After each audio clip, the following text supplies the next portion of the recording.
Welcome to our channel. Today we how to start a non-profit organization with GoFundMe, complete guide step by step clearly.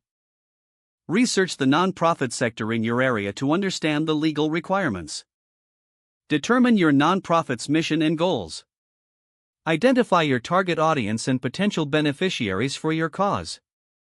Develop a business plan outlining your strategy, budget, and funding needs. Choose a name for your nonprofit that reflects your mission and is unique to your area. Register your nonprofit with the appropriate state authorities, following local regulations. Apply for tax-exempt status through the IRS by completing Form 1023. Open a bank account specifically for your nonprofit organization. Create a website or a social media presence to promote your cause and connect with supporters. Set up your GoFundMe campaign by visiting the website and clicking on Start a GoFundMe. Select the option for nonprofits when prompted. Fill in your campaign's title, goal amount, and a description explaining your mission. Add compelling images and videos that represent your cause effectively. Share your GoFundMe link on social media and with your email contacts to reach a wider audience. Engage with your supporters by providing updates on your campaign and progress.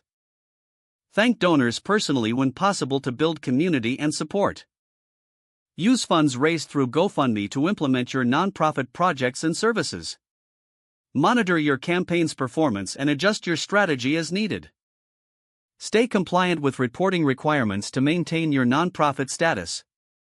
Continuously seek new donors and build relationships to sustain your organization over time. If the page does not load, refresh the browser or try again in a private or incognito window.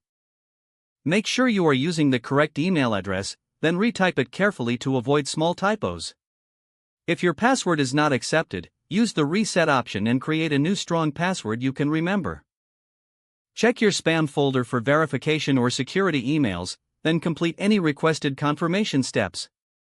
Enable two-factor authentication if available to improve account security and reduce unauthorized access risk. After signing in, review your profile details so your contact information and settings are accurate and current.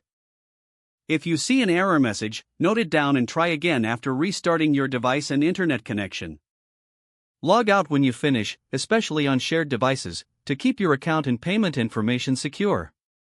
If the page does not load, refresh the browser or try again in a private or incognito window. Don't forget to like this video and subscribe to our channel for more step-by-step tech guides.